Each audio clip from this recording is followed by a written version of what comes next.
ओ सेठ यार, धर्मवीर पता नहीं बाइक कैसे बंद हो गई। अरे यार सत्या कुछ कर, वरना हम फैक्ट्री के लिए लेट हो जाएंगे।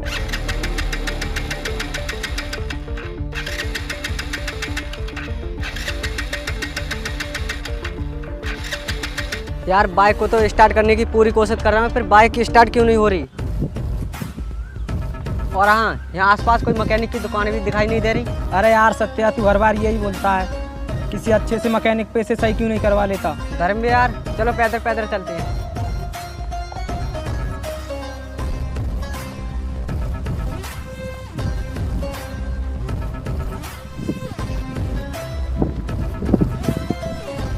अरे यार सत्या, तूने तो मेरा दिमाग खराब कर दिया।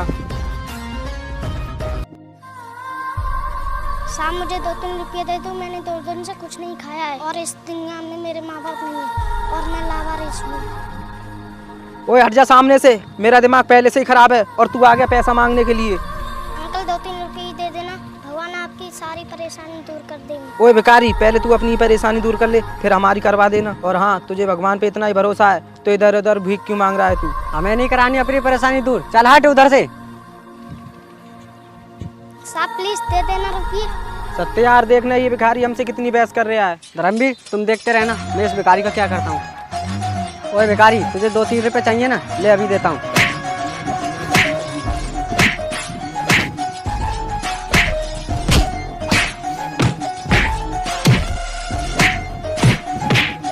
अरे साहब, तुम इतने बड़े हो गए, इस बच्चे को क्यों पीट रहे हो? क्या आप दोनों को शर्म नहीं आती? अंकल मैं इनसे 2-3 रुपये मांग रहा था और ये पैसे देने की वजह मुझे पीट रही हूँ। और इसने ऐसा क्या कह दिया? आप 2-3 रुपए ही तो मांगे। अरे ओए, अगर तुझे इतनी ही दया आ रही है तो तू ही क्यों नहीं दे देता। मैं तो दे ही दूंगा। और हाँ, ये ले बेटा 20 रुपये कुछ खा लेना। और हाँ, इन घमंडी लोगों से कभी भी भीख नहीं मांगना। और हाँ छोटू, मैं चलता हूँ।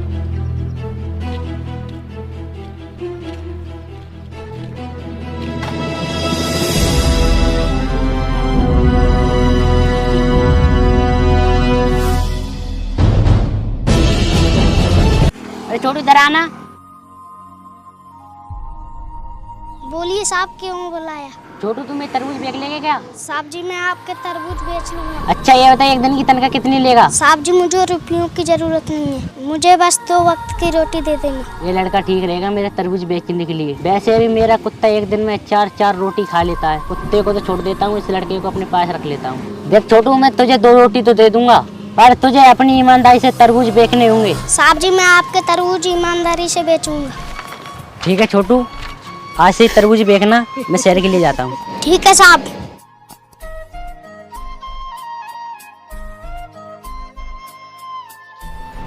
अरे यार सत्या, मेरी वाइफ ने मुझसे तरबूज मंगाया है, अगर मैं घर के लिए तरबूज नहीं ले गया तो वो नाराज हो जाएगी। अरे यार धर्मवीर, परेशान क्यों होता है, चल मैं ले चलता हूँ तुझे तरबूज वाले के पास। हाँ चल यार, बैठ गाड़ी में। अरे रहने दे यार। अरे यार गाड़ी ले जाके क्या करेगा, उस तरबूज वाले की दुकान पास में, चला चलते हैं। चल यार।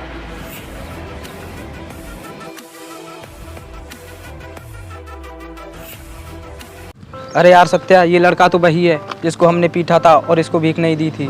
पता नहीं ये लड़का कहाँ से आ गया, पहले तो यहाँ एक आदमी तरबूज बेचा करता था। अरे भिखारी, तू तो वही है ना?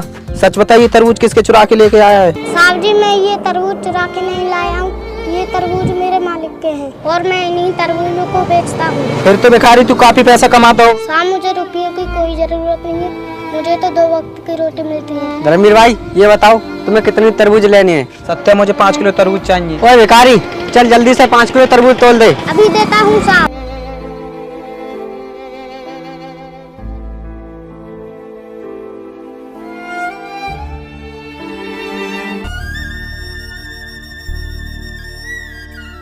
ये लो साहब।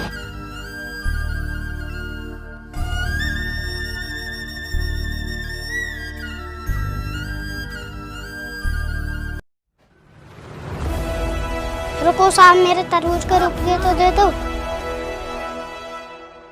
क्या कहा? तू मुझे जानता नहीं है? इस शहर में कोई फल वाला मुझसे पैसे नहीं मांग सकता। साहब नहीं मानते होंगे, पर ये तरबूज मेरे नहीं है और मेरा मालिक मुझसे एक एक रुपये का हिसाब लेता है। अगर इसमें से एक भी रुपया कम हुआ तो मेरा मालिक मुझे रोटी भी नहीं देगा। बेटा रोटी तो तुझे वैसे भी नहीं मिलने वाली, और अगर यहाँ से मैंने तुझे नहीं भगा दिया तो मेरा नाम भी धर्मवीर सेठ नहीं। सत्या, इसके पैसे दे दे से। अभी देता हूँ भाई।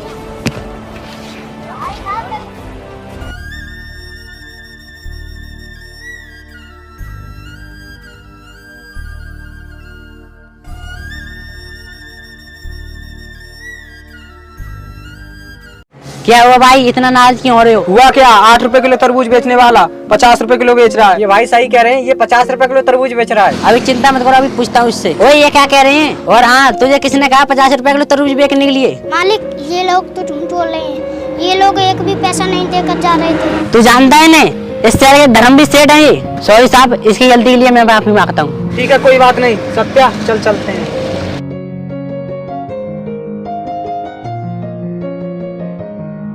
चल निकल यहाँ से, मुझे कोई जरूरत नहीं तेरी। मालिक ऐसा मत करो, ऐसी गलती कभी नहीं करनी। और हाँ मालिक, आपके अलावा मेरा इस दुनिया में कोई नहीं है। चल निकल यहाँ से, मैं तेरी कोई बकवास नहीं सुननी।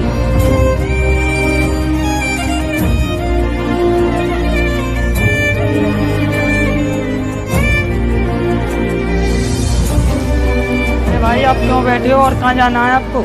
अरे भाई मुझे जाना तो कहीं नहीं है, मैं किसी का वेट कर रहा हूँ। चोर चोर, ये मेरा बैग लेके भागे, पकड़ो से। हे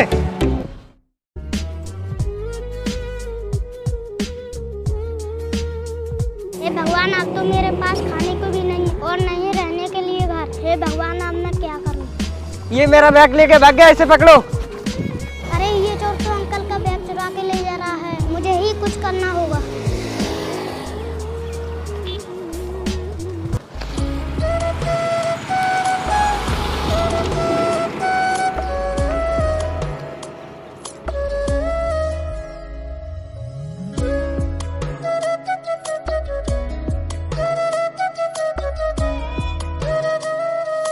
अंकल ये लो अपना बैग। अगर बेटा तुम आज समय पर नहीं होते तो ये चोर मेरी बहन के सारे जेवर ले जाता और फिर मेरी बहन की शादी भी नहीं हो पाती। कोई बात नहीं अंकल, ये तो सब भगवान की कृपा है और भगवान ही किसी को मदद करने के लिए भेजता है।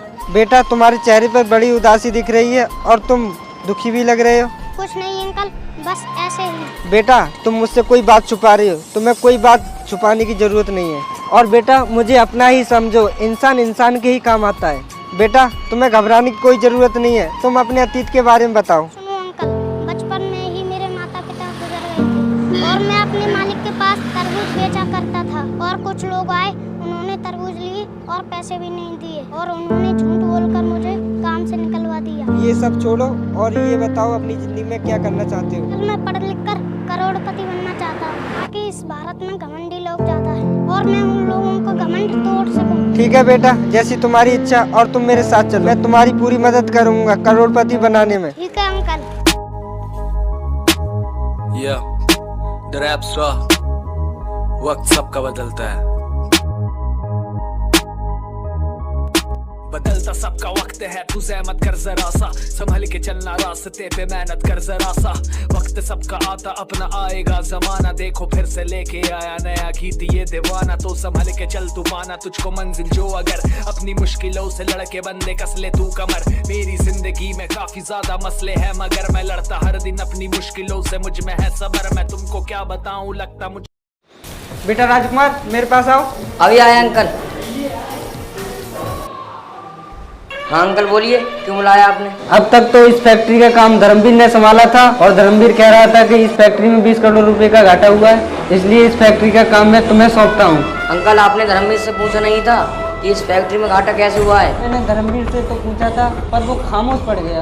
अंकल आप बिल्कुल भी चिंता मत करो, आज से ही मैं इस फैक्ट्री का काम संभालता हूँ। ठीक है बेटा, आप कुर्सी पे बैठो, मैं घर के लिए चलता हूँ।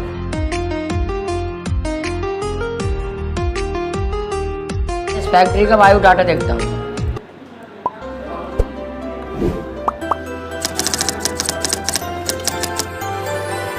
इस फैक्ट्री का घोटाला तो धर्मवीर और सत्या ने किया है। मैं उन दोनों को अभी कॉल लगाता हूँ। हेलो धर्मवीर, तुम मेरे पास आओ और सत्या को साथ लाना।